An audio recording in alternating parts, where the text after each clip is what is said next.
poco la parte de hablar de la segunda etapa de la revolución haitiana. Permiso. Usted todavía no va a abordar su tema. Es de manera general. Usted no va a dar una visión. Para empezar a contestar al profesor que dijo por qué los haitianos se están peleando así.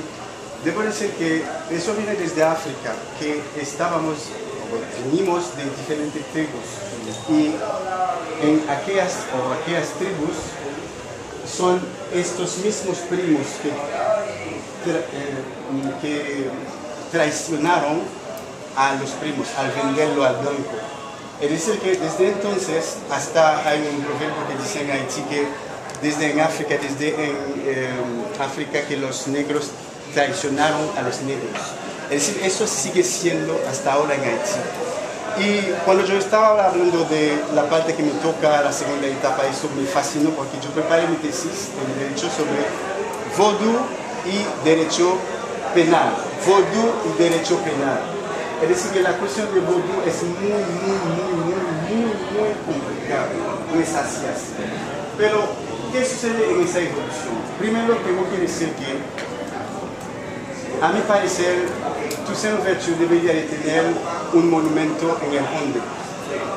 Porque usted no puede hablar de Santo Domingo, de Toussaint, y no hay un gusto como lo que tengamos aquí de Toussaint Louverture. Me está hablando mentira, pero es un malentendido que cerramos ya, para no decir una persona no ingrata al país, porque quiero a su país. Pero ¿qué sucede en la evolución? Tengo que empezar para decir que fue las ideas de René Descartes, Jean-Jacques Rousseau.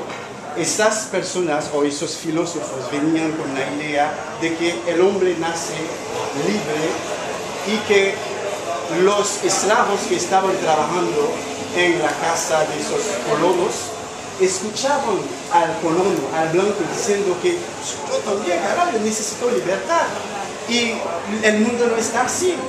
Y ellos pensando o oyendo, escuchando a los colonos hablando de libertad, salieron a hablar con los esclavos de campos para decir, pero espérate, hay una vaina que se está hablando de libertad. Ellos quieren su libertad, nosotros también necesitamos nuestra libertad. Entonces, ahí hubo Bookman quiere decir el hombre del libro, porque siempre él andaba con un libro que era supuestamente el Corán del musulmán. Entonces, ahí que empezó la revolución, porque hicimos lo que se llamaba la ceremonia de Bois Caïman, o la casa de Imán, porque fue una bruja que se llamaba Imán. Entonces, en ese lugar hicimos esa ceremonia. Yo quiero aportar esa información que no es oficial, pero no fue la sangre de un puerco o un cerdo, fue la sangre de un blanco francés que mataron y bebieron la sangre. Número uno. Número dos, lo que quiero aportar es que yo tengo dos versiones diferentes. Aquí cuando vengo aquí la historia dice una cosa, pero allá es diferente, lamentablemente. Y yo estoy como confuso.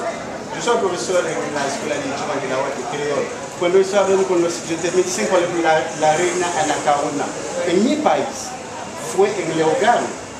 Y algunos me dicen que fue en Puerto Plata. Yo no sé, yo estoy confundido, por ejemplo. Y yo me estoy imaginando cómo puede ser que salió desde Leogán, que es muy lejos de Puerto Príncipe, para llegar aquí en esa iglesia para matarla ahí. Yo tengo duda, todavía el sol quiere responderla. Entonces, yo quisiera que ustedes me hagan preguntas para ser muy fino en lo que ustedes saben, porque son varios temas que uno... Hagan una pregunta, por favor. Yo le decía, no sé si los primeros estudiantes recuerdan que yo hice hincapié siempre en la historia, ¿quién le escribía? Los enfoques. Que nosotros teníamos que ser críticos, o sea, que la idea de esta clase era eso, formar criterio y no asumir lo que decía el libro, incluso lo que decía el propio profesor sobre el contenido de la historia, porque la historia la escribieron gente con intereses, con prejuicios, quizás con una visión limitada. Entonces, por ejemplo, Toussaint Louverture Él dice que aquí debería haber un monumento. Realmente, ¿quiénes han enseñado en la escuela la historia dominicana? ¿Quiénes han escrito los libros? Han sido personas llenas de prejuicios. Nos han enseñado un odio. Y nos dijeron a nosotros que la gente no comía niños, cometían miedo por eso. Es verdad que existen los rituales vudú, donde se hace, bueno, él acaba de hacer una apuesta, él dice que no fue un animal, sino fue un francés, una sangre para hacer el juramento. Uno sabe que el grupo tal tiene ese tipo de ritual. Y cuenta en su libro, ahora no el título del libro, Los carpinteros, de que aquí se da una situación de que para la zona fronteriza había un miedo terrible porque se estaban robando los niños. Y eran los haitianos, llevaban un saco para comérselo. Y luego se descubrió que eran un grupo de miembros de una secta religiosa que hacían rituales.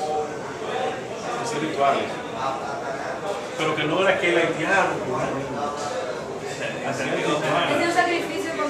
Hacían rituales, ¿no entiendes? O sea, nosotros no hemos venido a eso, yo recuerdo que de niño no le tenían miedo. Si no tengo la comida, porque el haitiano. Entonces, aquí tenemos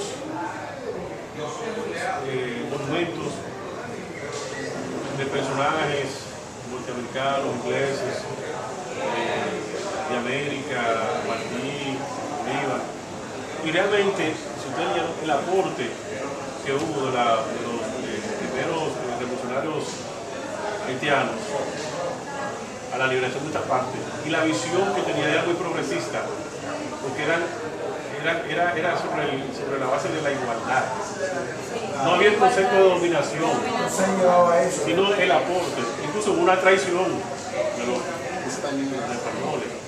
Quizá el concepto de Haití en ese entonces era muy prematuro porque no existía el sentimiento de nación, sino era la opresión en busca de la libertad del esclavo. El sentido común era de libertad. No había quizás identidad de nación como quizás ya la había aquí. Entonces, para diferenciarse de los franceses y de los blancos esclavistas, había que buscar un interés común, el interés de los negros, la libertad. El concepto de socialismo es interesante, porque aquí nadie ha hablado de eso, o sea, yo nunca escuché hablar de eso. Y pensar que un esclavo, que lo que era conductor de coche, pudiera aplicar en un gobierno medida de corte socialista tan avanzado, yo creo que no podía, eso no puede quedar por alto. Eso de que un cuarto para el obrero, un cuarto para el dueño y 2/4 partes para el Estado, es una visión muy avanzada para la época. Entonces, eso hay que reconocerse, ¿no? La imagen, un esclavo. Entonces, ahí le digo la injusticia de la visión de lo que escribe en la historia. Lo que pasa es que él tenía esa visión, y muchas veces se ve en la sociedad de esa edad que usted tiene buenos sentimientos, tiene buenos deseos para hacer cualquier cosa. Pero los intereses, lo que afecta a los intereses de los demás. Yo lo que trataría de eso. Perdón, hay un mérito sin querer hacer comparaciones, sin querer hacer comparación con otro. Duarte salió y se educó en Europa. Sí. Ahora bien, Louverture fue siempre un esclavo. Entonces tiene un mérito especial. Tiene un mérito especial la visión que tenía. Pero era un negro esclavo. O sea, ¿quién le va a reconocer eso? ¿Cómo lo va a dejar de escribirle a eso? Y haitiano. Cualquier pregunta, ¿cómo lo diría eso? Yo tengo una preguntita. Tú mencionaste, yo tengo las ideas un poco confusas todavía, pero tú hablaste de que había una persona que le decían el Bucman, ¿verdad? Que el Bucman, que andaba con un Corán.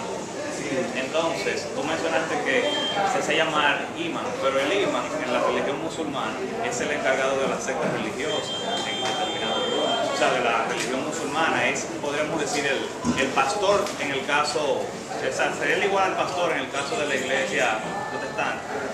Entonces, en ese, como tú hiciste esta mención, tú me dices que ese fue el origen de la religión vudú, que fue a través de la religión del Corán, o sea, de la religión musulmana que se implementó. Déjame yo aclararle algo. Te respondo claro. Quizás, como no fue tu tema, no sé si tú llegaste hasta ahí. Recuerda que es el primero que crea el movimiento revolucionario. Un miembro de la religión vudú, un líder de la religión, que llamaban así el fútbol. No, pero yo digo que él mencionó eso. La mención era para decirle que ellos hicieron la ceremonia en un lugar en Cabo Haitiano que se llama Ouaka Imam. Kai en creol significa casa, sería la casa de imán. Exacto. Solamente eso. Por eso te lo digo, parece que hay una relación. Porque el Quizás. Claro, porque la función de él como líder religioso era más o menos, era similar. puede ser, si ya un Corán, será musulmán y el imán es el líder religioso. Es decir, que el punto que yo quise aportar es que allá es como diferentes tribus. Todavía entre nosotros no nos entendemos. Y hasta yo estudié a la universidad que los haitianos no se entienden. Porque usted puede estar hablando creol conmigo, yo haitiano, yo no te entiendo como tú.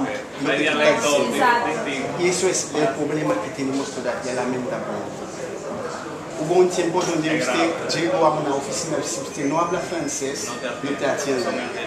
Pero el dictador Aristide vino y cambió eso, que fue bueno, pero todavía sigue el problema. Pero tiene sentido porque en África la religión musulmana tiene una presencia importante, entonces habría que ver cómo, si es una ramificación, el vudú es una ramificación, o sea, que nace. Sería interesante, por lo menos. Hay que investigar mucho. Uno y dos y tres. Ya está dirigiendo. Ya, Una cuita así. Es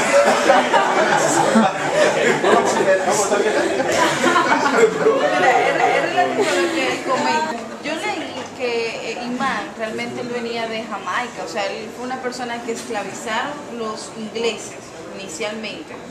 Y lo llevaron a Jamaica y luego lo sacaron de Jamaica y lo vendieron a los franceses. Entonces, ¿tú no crees que a lo mejor, o sea, parte de la cultura del vudú venga de esa parte de los... no sé, un nombre propio, quizá. Una pausa ahí. ¿Usted fue que hizo el grupo Nola? El grupo WhatsApp. Sí. No, porque... Sí. Déjame decirle cuál es la idea de eso. Era crear un foro así en cuanto a los temas, que por ahí pudiéramos hacernos preguntas, pudiéramos darle respuesta a inquietudes. Tiene que darme su número, después se me perdió.